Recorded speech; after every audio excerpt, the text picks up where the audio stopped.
Welcome to Jaya's Homely Kitchen. ഇന്ന് മുട്ട ഉപയോഗിച്ചുള്ളൊരു റെസിപ്പിയാണ് ഞാനിവിടെ തയ്യാറാക്കുന്നത്. മുട്ട ഉപയോഗിച്ച് ഞാൻ 2-3 വീഡിയോസ് അപ്ലോഡ് ചെയ്തിട്ടുണ്ടായിരുന്നു. അതെല്ലാം നമ്മുടെ കേരള സ്റ്റൈലിലുള്ളതായിരുന്നു.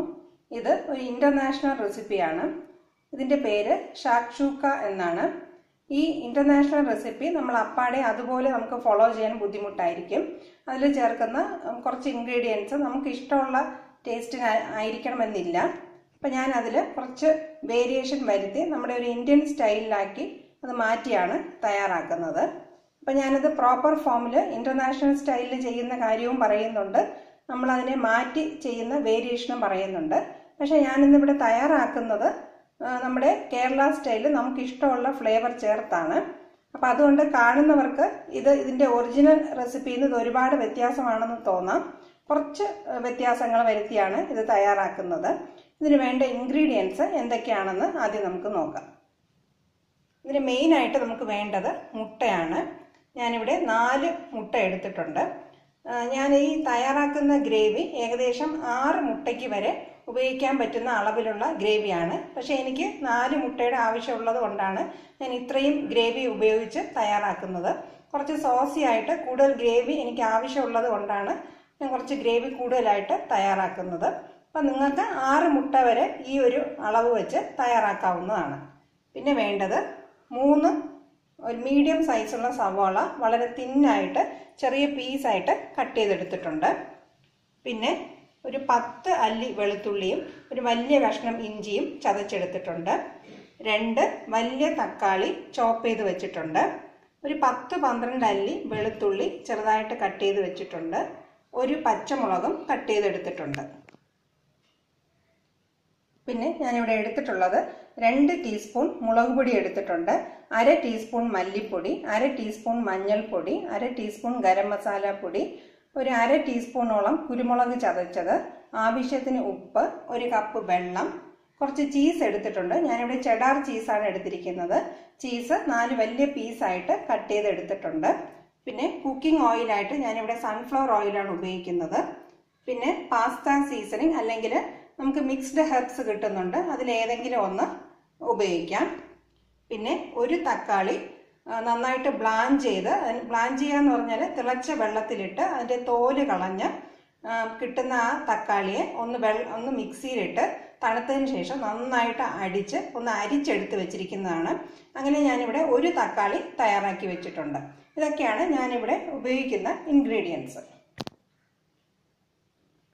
ഇതേ റെസിപ്പി ഇന്റർനാഷണൽ സ്റ്റൈലിൽ ചെയ്യുമ്പോൾ നമ്മൾ ഉപയോഗിക്കുന്ന സൺഫ്ലവർ ഓയിലിന് പകരം ഒലീവ് ഓയിലാണ് ഉപയോഗിക്കുന്നത്.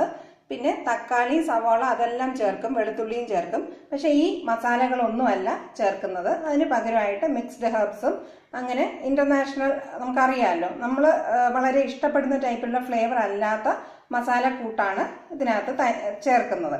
പിന്നെ ഇതിനകത്ത് മല്ലിയിലയുടെ ഫ്ലേവർ ഇഷ്ടമുള്ളവർക്ക് ഇതും കൂടെ ഉപയോഗിക്കാവുന്നതാണ്. ഞാനിന്ന് മല്ലിയില ഉപയോഗിക്കുന്നില്ല. ഞാനിവിടെ തക്കാളിയും സവാളയാണ് ഉപയോഗിക്കുന്നത്. ക്യാപ്സിക്കം ഇഷ്ടമുള്ളവർക്ക് ക്യാപ്സിക്കം വേണമെങ്കിലും ഉപയോഗിക്കാം. ഞാനിവിടെ ക്യാപ്സിക്കം ഇന്ന് ഉപയോഗിക്കുന്നില്ല. ഇനി നമ്മളിത് തയ്യാറാക്കുന്നത് എങ്ങനെയാണെന്ന് നോക്കാം. ഞാനിവിടെ ഒരു പാൻ ചൂടാക്കാനായിട്ട് വെച്ചിട്ടുണ്ട്. 5 ടീസ്പൂണോളം കുക്കിംഗ് ഓയിൽ ഒഴിച്ചു കൊടുക്കുകയാണ്. സൺഫ്ലവർ ഓയിലാണ് ഞാൻ ഉപയോഗിക്കുന്നത്. എണ്ണ നന്നായിട്ടൊന്ന് ചൂടായി കിട്ടണം. ചൂടായതിന് ശേഷം നമുക്ക് വെളുത്തുള്ളി, പച്ചമുളക്, ഇഞ്ചിയും വെളുത്തുള്ളിയും ചതച്ചത്, സവാള എന്നിവ ചേർത്ത് നന്നായിട്ടൊന്ന് വഴറ്റാം.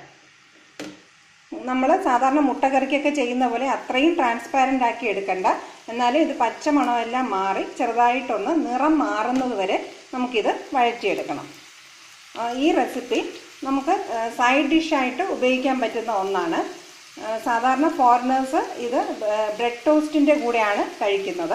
ഇത്രയും സ്പൈസി ആയിട്ടല്ല അവർ തയ്യാറാക്കുന്നത്. നമുക്ക് ഇഷ്ടമുള്ള രീതിയിലേക്ക് വേരിയേഷൻ വരുത്തിയാണ് ഞാൻ ഇത്രയും സ്പൈസി ആക്കുന്നത്. ഇത്രയും സ്പൈസി വേണ്ടെന്നുള്ളവർക്ക് കുറച്ച് എരിവ് കുറയ്ക്കാവുന്നതാണ്. കാരണം നമ്മളിവിടെ പച്ചമുളക് ചേർക്കുന്നുണ്ട്, ഇഞ്ചി വെളുത്തുള്ളി പേസ്റ്റും ഉണ്ട്, മുളക് പൊടി എടുത്തിട്ടുണ്ട്, കുരുമുളകും എടുത്തിട്ടുണ്ട്. അപ്പോൾ ഇത്രയും എരിവ് വേണ്ടെന്നുള്ളവർ അതിൻ്റെ അളവ് നന്നായിട്ട് കുറയ്ക്കാവുന്നതാണ്. നമുക്ക് ഈ ഡിഷ് അപ്പത്തിൻ്റെ കൂടെയോ ചപ്പാത്തിയുടെ കൂടെയോ ബെറോട്ടയുടെ കൂടെയൊക്കെ സൈഡ് ഡിഷായിട്ട് ഉപയോഗിക്കാവുന്നതാണ്. ഇതിനകത്ത് നമുക്ക് കുറച്ച് റിച്ചായിട്ട് വേണമെങ്കിലും ചെയ്യാം, അല്ലാതെ നമുക്ക് കുറച്ച് അധികം റിച്ചായിട്ട് വേണ്ട എങ്കിൽ നമുക്കിത് ചീസ് ഒഴിവാക്കാവുന്നതാണ്. അപ്പോൾ ചീസിൻ്റെ ടേസ്റ്റ് ഇഷ്ടമില്ലാത്തവർക്ക് നമ്മളിത് ഇന്ത്യൻ സ്റ്റൈലിൽ തയ്യാറാക്കുന്നതുകൊണ്ട് ചീസിന് പകരമായിട്ട് പനീർ വേണമെങ്കിലും ഉപയോഗിക്കാവുന്നതാണ്. അത് ഓരോരുത്തരുടെ ഇഷ്ടം പോലെ വ്യത്യാസം വരുത്താവുന്നതാണ്. സവാള ഒരു 5-6 മിനിറ്റും കൂടെ നന്നായിട്ടൊന്ന് വാടി കിട്ടണം. നമുക്ക് വീട്ടിൽ ചെറിയൊരു പാർട്ടിയൊക്കെ നടത്തുമ്പോൾ കുറച്ച് ഫാൻസി ആയിട്ട് ചെയ്ത് വയ്ക്കാവുന്ന ഒരു റെസിപ്പിയാണിത്. ഇതിപ്പോൾ നമ്മൾ ഒരു 6 മുട്ട വരെ ഉപയോഗിക്കാൻ പറ്റുന്ന രീതിയിലുള്ള പാനാണ് ഞാനിവിടെ ഉപയോഗിക്കുന്നത്. നമ്മളിപ്പം കൂടുതൽ ആൾക്കാർക്ക് വേണ്ടി ഉപയോഗിക്കുന്നെങ്കിൽ ഒരു വലിയ പാൻ ഉപയോഗിച്ച് ഇത് തയ്യാറാക്കാവുന്നതാണ്. ഇപ്പോൾ നമുക്ക് വലിയ പാൻ ഇല്ലെങ്കിൽ 2 പാനിലായിട്ട് വേണമെങ്കിലും ഇത് സെറ്റ് ചെയ്തെടുക്കാവുന്നതാണ്. പിന്നെ ഞാനിത് എല്ലാവർക്കും ചെയ്യാനുള്ള സൗകര്യത്തിന് വേണ്ടിയിട്ട് ഗ്യാസ് സ്റ്റൗവിൽ തന്നെയാണ് തയ്യാറാക്കുന്നത്. ഇതിൻ്റെ പകുതി പ്രോസസ്സ് നമുക്ക് ഗ്യാസ് സ്റ്റൗവിൽ ചെയ്തിട്ട് ബാക്കി ഓവനിൽ വെച്ച് വേണമെങ്കിലും ചെയ്യാവുന്നതാണ്. അത് ഏത് സ്റ്റേജിലാണെന്നുള്ളത് ഞാൻ ക്ലിയർ ആയിട്ട് പറഞ്ഞുതരാം. അപ്പോൾ ഓരോരുത്തരുടെയും സൗകര്യത്തിനനുസരിച്ച് ഈ റെസിപ്പിയിൽ ഒരുപാട് വേരിയേഷൻസ് നമുക്ക് വരുത്താവുന്നതാണ്. സവാള നന്നായിട്ട് വാടി വന്നിട്ടുണ്ട്, ചെറുതായിട്ട് നിറം മാറിയിട്ടുണ്ട്. ഈ സമയത്ത് നമുക്ക് കട്ട് ചെയ്ത് വെച്ചിരിക്കുന്ന തക്കാളിയും കൂടെ ചേർത്ത് കൊടുക്കാം. ഞാനിവിടെ 2 വലിയ തക്കാളിയാണ് ചേർത്തിട്ടുള്ളത്. തക്കാളിയും കൂടെ ചേർത്ത് ഒരു 3-4 മിനിറ്റ് നന്നായിട്ട് വഴറ്റിയെടുക്കാം. തക്കാളി ഒന്ന് സോഫ്റ്റ് ആവുന്നത് വരെ വഴറ്റിയെടുക്കണം.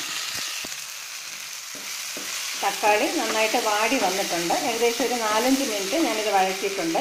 ഇനി ഇതിൻ്റെ കൂടെ നമ്മൾ എടുത്തു വെച്ചിട്ടുള്ള എല്ലാ പൊടികളും ചേർത്ത് കൊടുക്കാം. മഞ്ഞൾപ്പൊടി, മുളക് പൊടി, മല്ലിപ്പൊടി, ഗരം മസാലപ്പൊടി, ഉപ്പ്, കുരുമുളക് ചതച്ചത് എന്നിവയെല്ലാം ഇതിൻ്റെ കൂടെ ചേർത്ത് കൊടുത്ത് പച്ചമണം മാറുന്നത് വരെ വഴറ്റിയെടുക്കാം.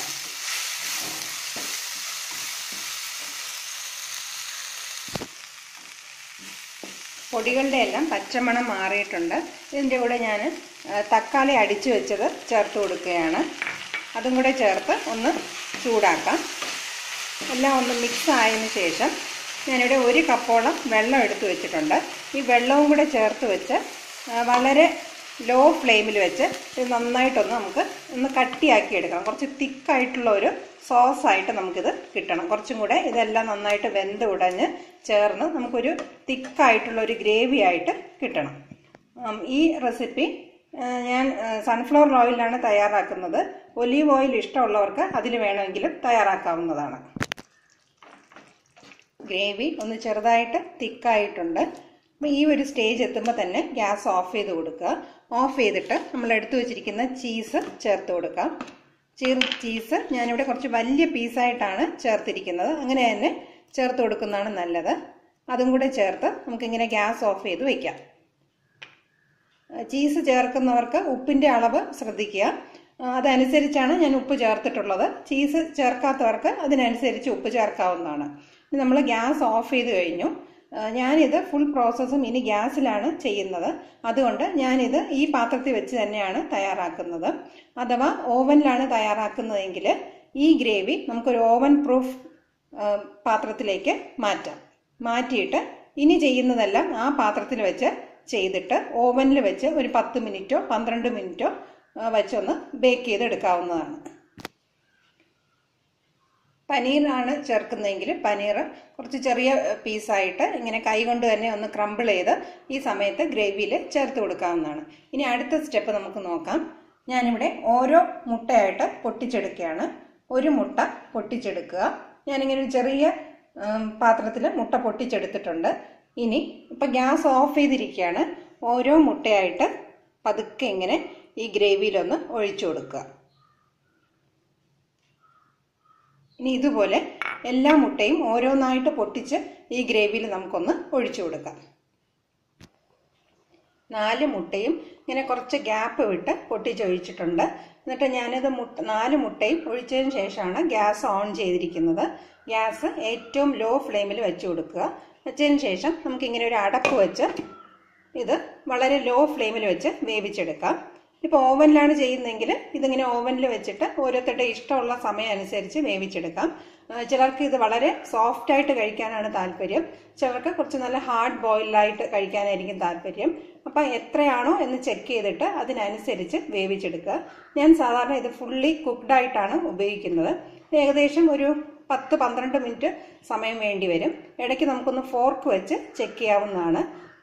ഓരോരുത്തരുടെയും ഇഷ്ടത്തിനുള്ള വേവ് ആകുമ്പോൾ ഗ്യാസ് ഓഫ് ചെയ്ത് കൊടുക്കുക. എന്നിട്ട് അതിൻ്റെ മുകളിലായിട്ട് മല്ലിയിലയോ ഇല്ലെങ്കിൽ മിക്സ്ഡ് ഹെർബോ ഏതാണോ ഇഷ്ടം അത് തൂകി വിളമ്പാവുന്നതാണ്. മുട്ട ഏകദേശം പകുതിയോളം വെന്തിട്ടുണ്ട്. നമുക്ക് കാണുമ്പോൾ തന്നെ അറിയാൻ പറ്റും നന്നായിട്ട് സെറ്റായി ഇങ്ങനെ നല്ല ഉറച്ചിരിക്കുന്ന ഒരു കൺസിസ്റ്റൻസി ആവുന്നവരെ അത് ആ കൺസിസ്റ്റൻസി വരെ വേണമെന്നുള്ളവർക്ക് അതുവരെ വേവിച്ചെടുക്കാം. അല്ലാത്തവർക്ക് പെട്ടെന്ന് തന്നെ ഓഫ് ചെയ്തെടുക്കാവുന്നതാണ്. ഇപ്പം എനിക്ക് ആവശ്യമുള്ള വേവാകാനായിട്ട് ഒരു 5-6 മിനിറ്റും കൂടെ വേണ്ടി വരും. ഞാനത് അടച്ചു വെച്ച് ഒരു 6 മിനിറ്റും കൂടെ വേവിക്കുകയാണ്. ലോ ഫ്ലെയിമിൽ വെച്ച് മുട്ട വേവിച്ചെടുക്കുന്നതാണ് അതിൻ്റെ നല്ല ടേസ്റ്റ് കിട്ടുന്നത്. അങ്ങനെ ആകുമ്പോൾ മാത്രമേ ഈ മുട്ടയിൽ മസാലയെല്ലാം പിടിച്ച് നല്ലൊരു ടേസ്റ്റ് കിട്ടത്തുള്ളൂ. ഏകദേശം 12 മിനിറ്റ് ആയിട്ടുണ്ട്. മുട്ട നന്നായിട്ടൊന്ന് സെറ്റായി വന്നിട്ടുണ്ട്. ഞാൻ ഈ സമയത്ത് ഗ്യാസ് ഓഫ് ചെയ്ത് കൊടുക്കുകയാണ്.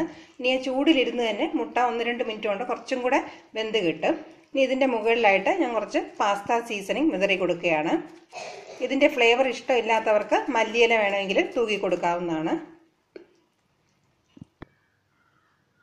അങ്ങനെ നമ്മുടെ ഷാക്ഷൂക്ക തയ്യാറായിരിക്കുകയാണ്. ഇതെല്ലാവരും തീർച്ചയായിട്ടും ട്രൈ ചെയ്ത് നോക്കുക.